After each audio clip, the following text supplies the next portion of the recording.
right, so we've got, let's see, 1, 2, 3, 4, 5, 6, 12 weeks of emotional mastery. So we're on weeks 4, 5, and 6 coming up now with that. So then we'll be like halfway through. So the next one, next week is going to be connecting with the 5 senses.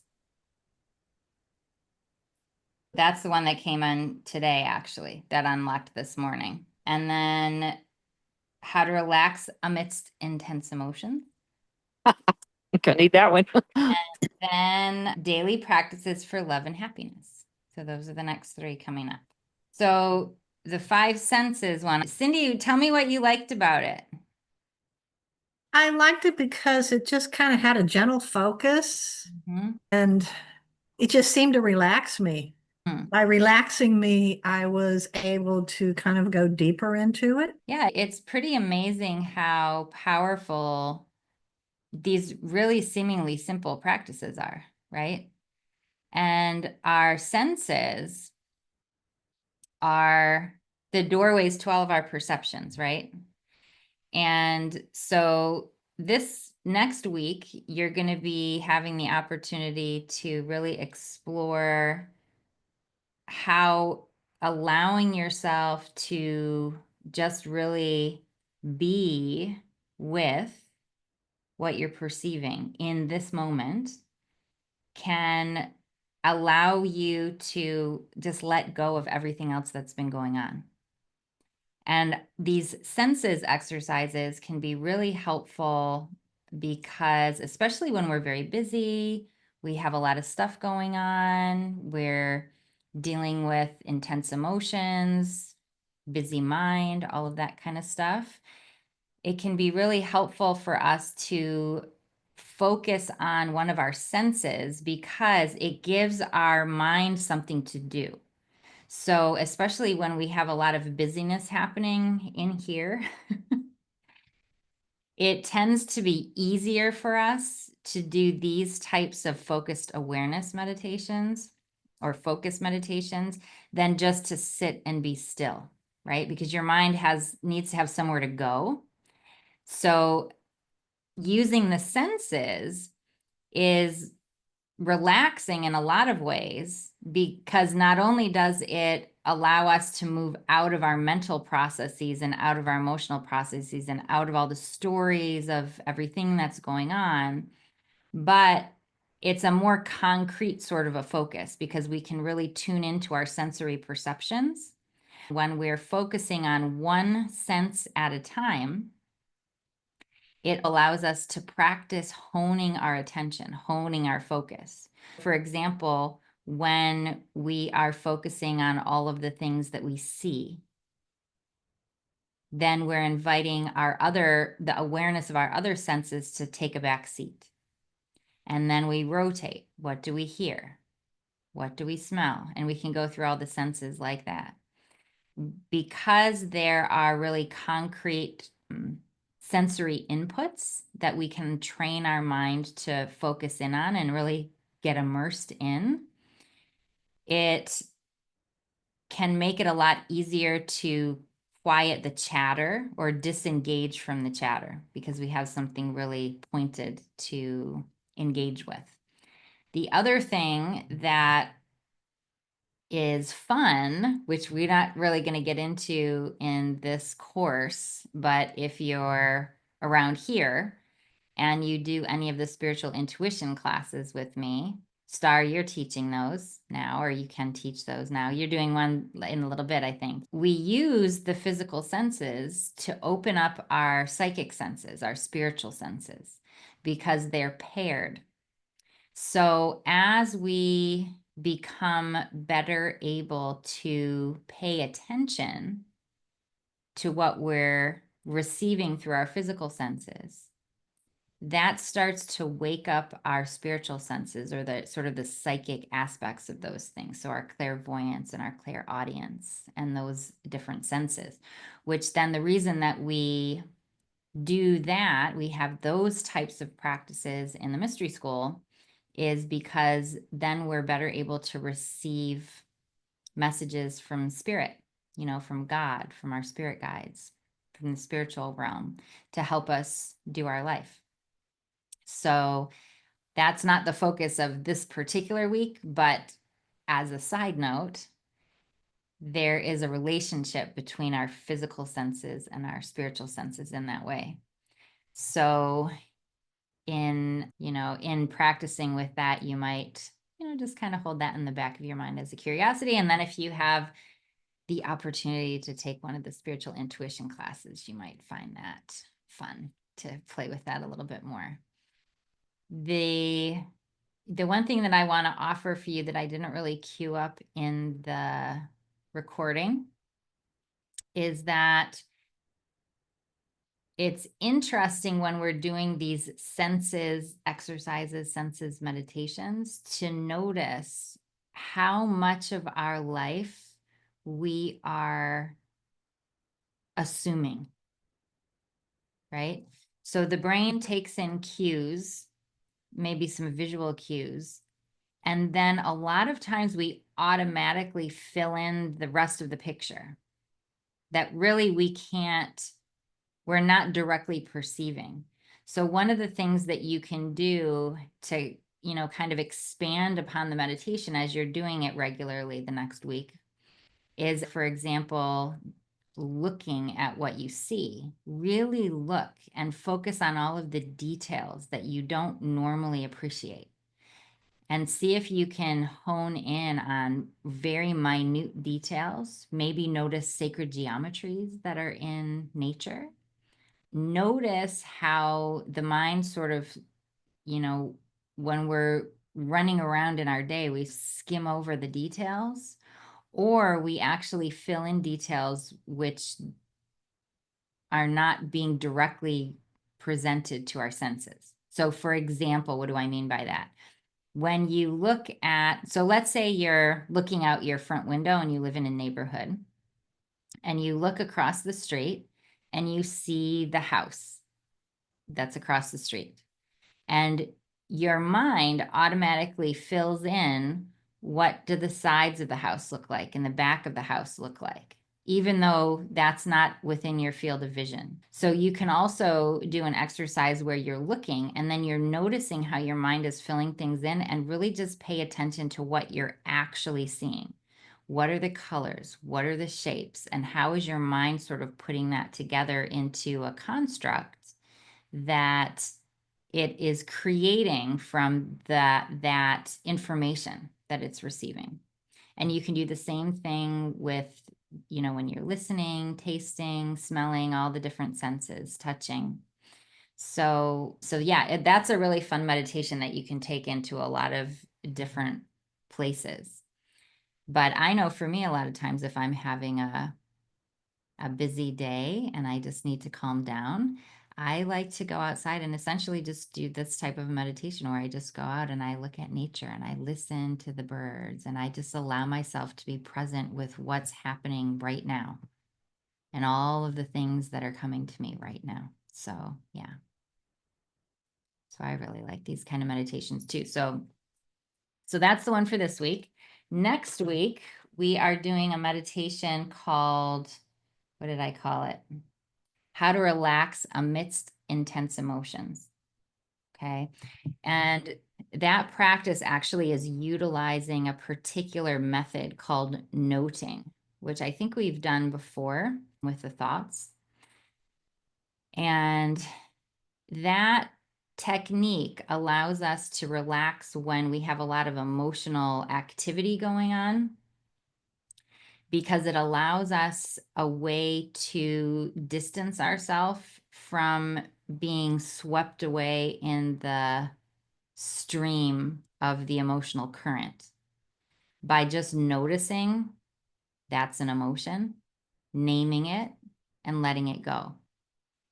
And this is a really, really, really, really important life skill to have, because a lot of times, particularly for any of us, humans that are living, kind of unaware and just going along with the stimulus that's coming in, we tend to allow our emotions to drive a lot of our behaviors.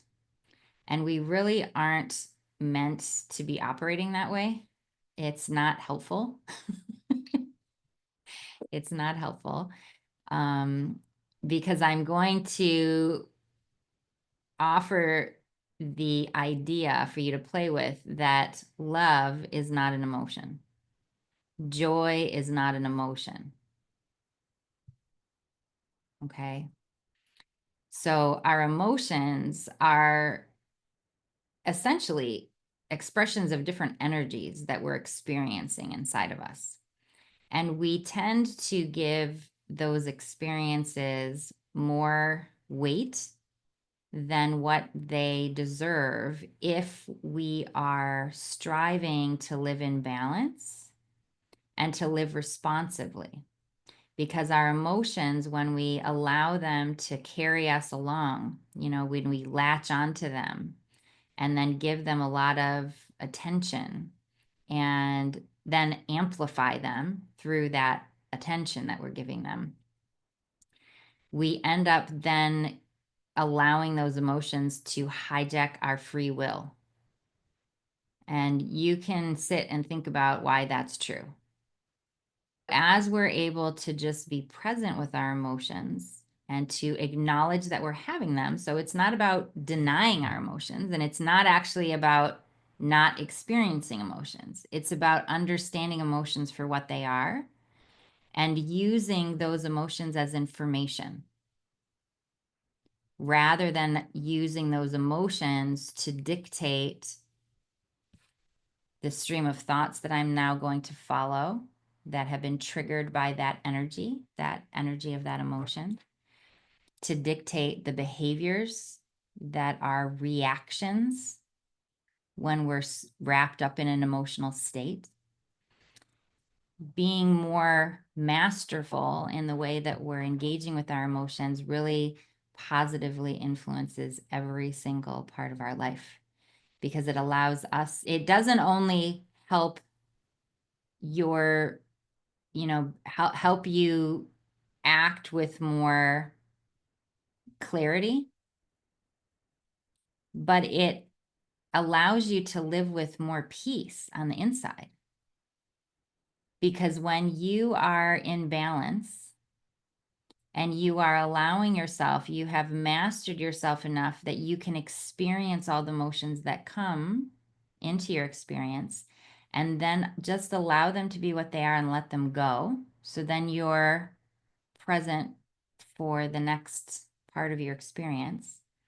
It allows us to be much more responsive to what's in front of us.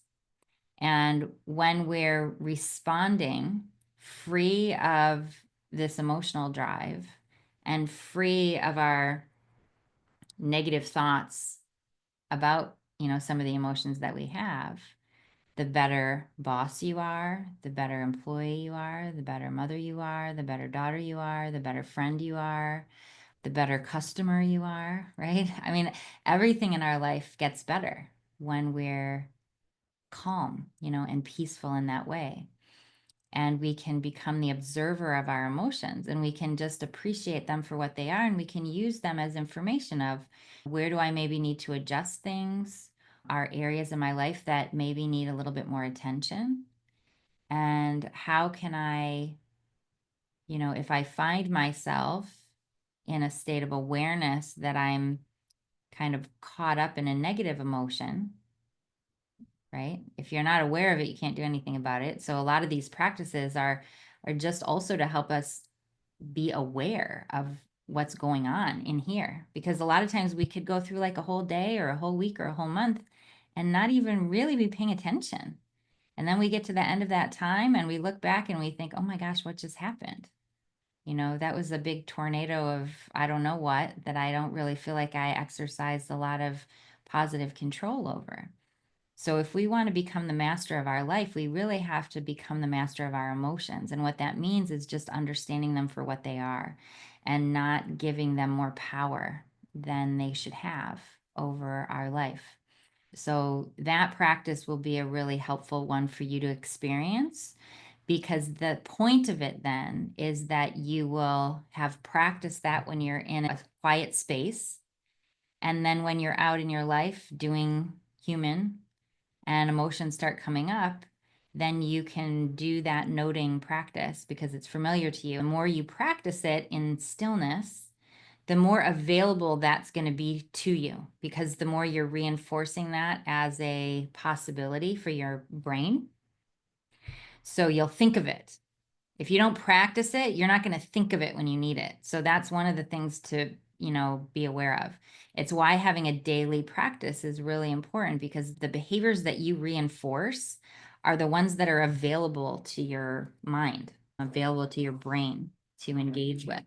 So the better you get at doing that noting practice, and the more familiar you are with it, the more easily it will come into your memory and your awareness when you need it. And then you can use it and you can catch yourself much more quickly the more you practice. Okay. So that's the second one. And then the third one is really just a very short practice that is kind of like a food for thought for the week, but it's called Daily Practices for Love and Happiness. Right. So that's one that just is a nice one to do, and it connects us with gratitude and the things that we love in our life, so that we can then reinforce that attention. Because again, the things that we pay attention to, our brain prioritizes. And whatever your brain's prioritizing, you notice more easily and more readily. So the more you train your brain, gratitude is important. Beautiful things are important. Noticing when people are expressing kindness is important. Noticing when you feel joy, contentment, peace is important. And as you flag those experiences in your mind as important by intentionally paying attention to them, then when they happen in your life, your attention will go towards them, and you'll see more things to be grateful for. Does that make sense? And then life just becomes more and more and more beautiful through your effort and your training, your mind. So, yeah, that's pretty much it. Anybody have any thoughts, questions, comments, experiences, things you want to share? All right. So our next practice is our next class is going to be on the 30th. We do have a book club between now and then, which I don't remember the date for. I did put everything up on the divinepowerhouse.com website for the next couple months, including when these classes are and when the book clubs are, our schedule. In the book club, like Wednesday, is it The Wednesday? book club is on the 16th, which is Wednesday. Yeah. Yeah. I'll probably at work. I don't think I can make that. Is it in the morning though, right? Or is it in the No, afternoon? it's at 7 p.m. Oh, okay. Then I'll be fine. Should be able to be there. Yep. The next Wednesday is Max Meditation here for those of you that are local. That's at the center. And then mindfulness, our next call is on the 30th. So yeah, and those are up on the website there. So yeah. I'm gonna go eat dinner with my husband now. You guys have a lovely couple of weeks. Thank you. You too. Reach out if you need anything, okay? Bye-bye. Bye. Bye. Bye.